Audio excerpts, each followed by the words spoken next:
उसने देखा कि वो औरत बला की खूबसूरत थी।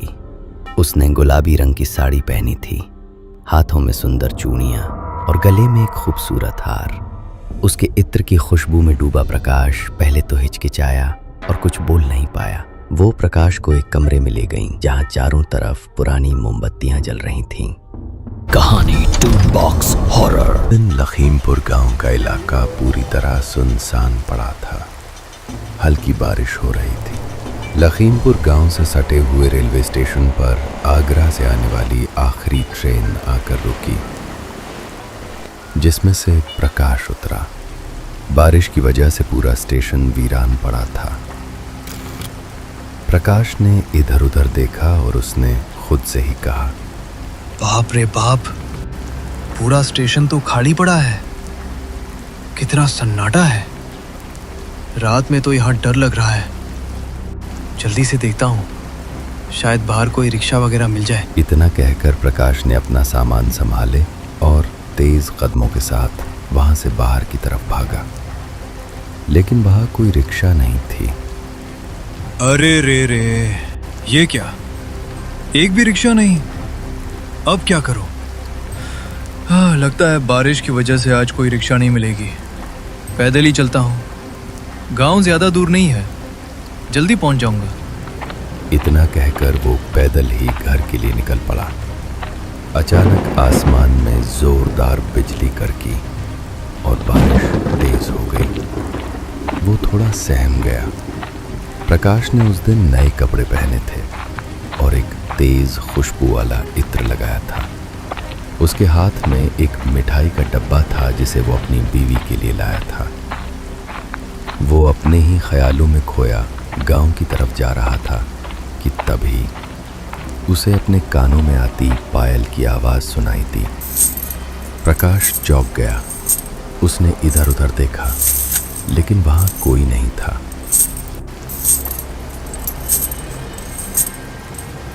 कौन था? कोई तो था यहाँ, पर कोई दिखाई तो नहीं दे रहा है। शायद मेरा वहम होगा। इसे अपना वहम समझकर वो फिर से आगे बढ़ गया, मगर थोड़ी दूर चलने के बाद उसे पायल के साथ साथ किसी के हंसने की भी आवाज सुनाई देने लगी। प्रकाश फिर पलटा और अंधेरे में देखने की कोशिश करने लगा। कौन है? कौन है यहाँ? कौन हंस रहा है? सामने आओ। कौन हो सकता है? उसने गौर से देखा तो उसे ऐसा लगा कि कुछ दूरी पर एक काला साया खड़ा है। कौन है? कौन है वह? तभी जोर से बिजली कड़की और उसकी रोशनी पड़ते ही वो साया गायब हो गया। प्रकाश बहुत डर गया। वो तेजी से पलटा और गांव की तरफ जाने लगा। रास्ता जंगल का था, बिल्कुल सुनसान। प्रकाश अपनी तेज होती धड़कनों को वश में किए तेज कदमों से आगे बढ़ रहा था। उसने देखा कि एक जवान औरत रास्ते के किनारे पर खड़ी थी और बारिश में भीग रही थी। अरे वो कौन है? इतनी रात गए इस बारिश में भीग रही है। प्रकाश धीरे धीरे उसके पास जाने लगा। उसने देखा कि वो औरत बला की खूबसूरत थी। उसने गुलाबी रंग की साड़ी पहनी थी, हाथों में सुंदर चूड़ियां और गले में एक खूबसूरत हार। उसका रूप देखकर प्रकाश जैसे मंत्र मुग्ध सा हो गया। वो प्रकाश को देखकर थोड़ा मुस्कुराई। उसके इत्र की खुशबू में डूबा प्रकाश पहले तो हिचकिचाया और कुछ बोल नहीं पाया। फिर उसने हिम्मत जुटाई और अपने को संभालते हुए बोला, आप कौन है? और इतनी रात गए इस सुनसान जंगल के रास्ते पर क्या कर रही है, वो भी इस बारिश में? मेरा नाम चांदनी है। वो मैं पास ही के गांव में रहती हूँ। किसी काम से शहर गई थी। आते वक्त देर हो गई और स्टेशन पर कोई रिक्शा भी नहीं मिली। इतना बोलते हुए वो औरत प्रकाश के और करीब आ गई। प्रकाश कुछ असहज हो गया और थोड़ा पीछे होता हुआ बोला, इतनी तेज बारिश है और अंधेरा भी, आपको डर नहीं लग रहा है? डर? हाँ, डर तो लग रहा है, पर क्या करूं? क्या मैं आपके साथ चल सकती हूँ? साथ में चलने से डर नहीं लगेगा। देखो ना, आसमान कितना डरावना है। हाँ हाँ, क्यों नहीं, आप मेरे साथ चलिए। प्रकाश ने इतना कहा और वो औरत उसके साथ चल पड़ी। वे दोनों बारिश में भीगते हुए एक साथ जंगल के रास्ते चल रहे थे। तभी बारिश ने भयानक रूप लिया। आसमान और भी काला हो गया। बिजली तेजी से कड़कने लगी। बारिश तो तेज हो गई है। बिजली की आवाज से मुझे बहुत डर लगता है। हमें कहीं रुक जाना चाहिए। ऐसे भीगती रही तो मैं बीमार हो जाऊंगी। बात तो सही है, पर कहाँ? यहाँ आसपास तो कोई झोपड़ी भी नहीं है। देखो, वो हवेली देख रहे हो? वही चलते हैं। क्या? अरे पर वहां जाना ठीक नहीं है। लोग कहते हैं कि वो भूत बंगला है, वहां भूत रहते हैं। अरे ऐसा कुछ नहीं है। मैं जब भी इस रास्ते से जाती हूँ, इसी बंगले में रुककर आराम करती हूँ। मैंने तो वहाँ किसी भूत को नहीं देखा। अच्छा, इसका मतलब सब अफवाह है। तो फिर ठीक है, हम यही चलते हैं। बारिश तो अभी रुकेगी नहीं। बारिश से बचने के लिए प्रकाश ने उस अनजान खूबसूरत औरत के साथ उस हवेली की तरफ रुख किया। जैसे ही प्रकाश ने हवेली के भारी दरवाजे को धक्का दिया, वो चरमराते हुए खुल गया। अंदर सन्नाटा इतना गहरा था कि उनकी सांसों की आवाज साफ सुनाई दे रही थी। बाहर बारिश की बूंदें हवेली की टूटी खिड़कियों से टकराकर अजीब अजीब सी आवाज पैदा कर रही थीं। चांदनी की इत्र की खुशबू ने प्रकाश को मुक्त कर दिया था। वो उसकी ओर देखते हुए बोला, तुम्हें यहाँ डर नहीं लगता? नहीं, मैं तो यहाँ अक्सर आती हूँ। ये समझ लो कि ये बंगला मेरा ही है और अब तुम्हारा भी। आओ, अंदर चलो। वो प्रकाश को एक कमरे में ले गईं, जहां चारों तरफ पुरानी मोमबत्तियां जल रही थीं। जैसे जैसे रात गहरी होती जा रही थी, बारिश हल्की होती जा रही थी। उसकी बला की खूबसूरती में प्रकाश खोता जा रहा था, मगर उसने खुद को संभालते हुए कहा, बहुत सुंदर है। ये हवेली बिल्कुल तुम्हारी तरह है। तुम बहुत सुंदर हो। शुक्रिया। वैसे अगर तुम्हें मुझसे दोबारा मिलना है तो तुम कल इसी वक्त यहाँ मुझसे मिलने आ सकते हो। देखिए, अभी तो मुझे अपने घर जाना है। बारिश रुक चुकी है, मैं चलता हूँ। लेकिन कल ठीक 7 बजे मैं आपसे मिलने जरूर आऊँगा। बताओ, आओगी ना?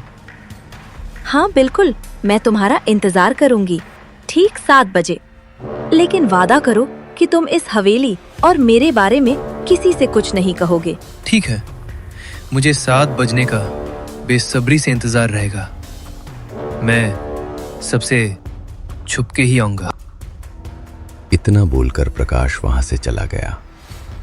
उस औरत की आंखों में जैसे कोई राज छिपा हुआ था। वो प्रकाश को जाता हुआ देखती रही जब तक वो उसकी आंखों से ओझल ना हो गया।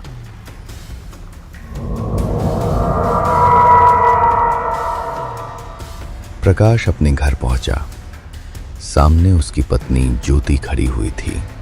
वो प्रकाश को इतने दिन बाद देखकर बहुत खुश हुई। ज्योति, वो मेरी तबीयत कुछ ठीक नहीं लग रही है। थकान सी है। मैं आराम करने जा रहा हूं। खाना नहीं खाऊंगा। ज्योति ने जैसे ही प्रकाश के शरीर को छुआ तो चौंकते हुए बोली, अरे तुम्हें तो तेज बुखार है। शरीर बुखार से तप रहा है। अरे वो पूरे रास्ते बारिश हो रही थी ना, तो भीगने की वजह से बुखार हो गया होगा। तुम चिंता मत करो, सुबह तक ठीक हो जाएगा। प्रकाश और उसकी पत्नी को कोई अंदाजा भी नहीं था कि जिसे वे मामूली बुखार समझ रहे थे, वो कोई मामूली नहीं था। और ना ही बारिश में भीगने से हुआ था। प्रकाश का बुखार एक गहरे सम्मोहन का असर था। अगली सुबह जब प्रकाश उठा तो उसे कुछ ठीक लगा। बहुत दिन बाद वो शहर से छुट्टियों पर आया था तो सबसे मिलने जुलने के लिए गांव में निकल गया। वो गांव में घूमा, सबसे मिला जुला, पर जब भी वो अकेले में होता तो चांदनी के बारे में सोचने लगता। वो चांदनी को भूल नहीं पा रहा था, जैसे उसने प्रकाश के दिलों दिमाग पर कब्जा कर लिया था। वो बस रात होने का इंतजार कर रहा था। जैसे तैसे उसने दिन गुजारा और रात के 7 बजते ही वो उस हवेली की तरफ निकल पड़ा। ज्योति, वो मैं जरा बाहर टहल कर आता हूं, जल्दी आ जाऊंगा। प्रकाश हवेली में पहुंचा तो उसने देखा कि चांदनी पहले से ही वहां उसका इंतजार कर रही थी। दोनों ने साथ में समय बिताया। चांदनी उससे बहुत जल्द खुलने मिलने लगी थी। दोनों ने काफी देर तक हवेली में बैठकर बहुत सारी बातें की।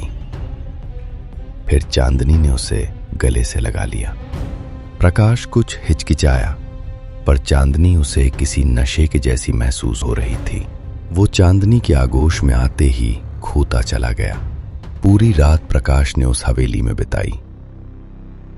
उधर घर पर उसकी पत्नी ज्योति उसका इंतजार कर रही थी। वो यही सोचती रही कि आखिर प्रकाश कहाँ चला गया। सुबह हुई।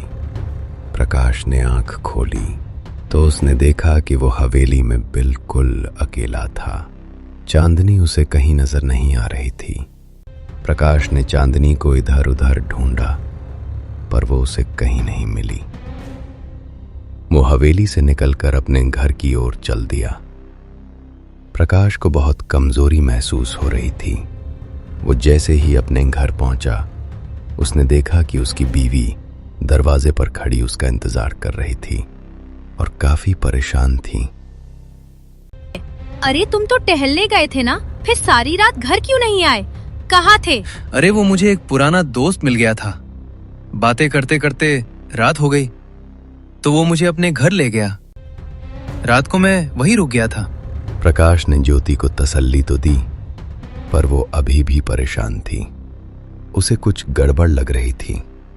प्रकाश उससे बातें कर ही रहा था कि तभी ज्योति की नजर उसकी गर्दन पर गई तो उसने देखा कि प्रकाश की गर्दन पर नाखूनों के निशान लगे थे। इस बात को गुजरे लगभग 5 दिन हो गए थे। अब प्रकाश का रोज का यही नियम बन गया। वो घूमने के बहाने से रोज रात को 7 बजे घर से निकल जाता और चांदनी से मिलने हवेली में पहुंच जाता। और किसी किसी दिन जब उसकी पत्नी सो रही होती थी तो वो तभी चुपके से घर से निकलकर उसी हवेली में अब आए दिन प्रकाश और उसकी पत्नी ज्योति में झगड़े होने लगे। वो दिन ब दिन कमजोर होने लगा। उसका रंग पीला पड़ता जा रहा था। वो अब चिड़चिड़ा रहने लगा। देखो, सच सच बताओ, तुम हर रात कहाँ जाते हो? देखो, मुझसे झूठ मत बोलो। मुझे पता है तुम मेरे साथ धोखा कर रहे हो। पहले तो तुम शहर से आते ही वापस जाने की जल्दी में रहते थे और अब इतने दिन से तुमने वापस जाने का नाम ही नहीं लिया। देखो, मुझे सच बताओ, आखिर चल क्या रहा है? मैंने कहा ना, मैं कुछ गलत नहीं कर रहा हूं। रामू काका ने बोला था कि रात को उनके खेत पर कुछ जानवर आकर तबाही मचाते हैं, तो मैं रात में उनके खेत पर जाकर सो जाता हूं। और इस बार मुझे छुट्टियां ज्यादा मिली है, इसलिए शहर नहीं जा रहा। अब तुम मुझे परेशान करना बंद करो, समझी? दरवाजे पर एक दस्तक हुई। ज्योति ने बाहर जाकर देखा तो एक डाकिया उसके दरवाजे पर खड़ा था। उसने ज्योति को एक चिट्ठी दी जिसमें लिखा था कि प्रकाश को बिना बताए छुट्टी पर जाने की वजह से नौकरी से निकाल दिया गया है। यह पढ़कर ज्योति के पैरों तले जमीन खिसक गई। उसका माथा ठनका। वो तुरंत रामू काका के घर गई। रामू काका, एक बात पूछनी थी। आपने प्रकाश को रात में अपने खेत पर जाकर सोने के लिए बोला है क्या? क्या? नहीं तो, मैंने तो उससे नहीं कहा। पर क्या हुआ, वो ठीक तो है ना? ज्योति कुछ नहीं बोली और चुपचाप घर आ गई। उसका शक अब यकीन न बदल चुका था। अब वो सारा माजरा समझ चुकी थी। एक रात उसने प्रकाश का पीछा किया और उसके पीछे पीछे हवेली तक पहुंच गई। प्रकाश हवेली के अंदर चला गया। ज्योति ने एक खिड़की से अंदर झांका तो सामने का नजारा देखकर उसके होश उड़ गए। इसका मतलब मेरा शक सही था।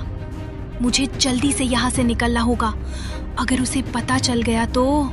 ज्योति उल्टे पैर वहां से घर वापस आ गई। उसके सर पर पूरा आसमान टूट चुका था। उसने अपनी आंखों से उस हवेली में जो देखा था वो उस पर विश्वास नहीं कर पा रही थी। सुबह जब प्रकाश घर वापस आया तो ज्योति ने उससे कुछ नहीं कहा और चुपचाप अपने काम में लग गई। इसको हुआ क्या है? आज ना कोई सवाल, ना कोई जवाब।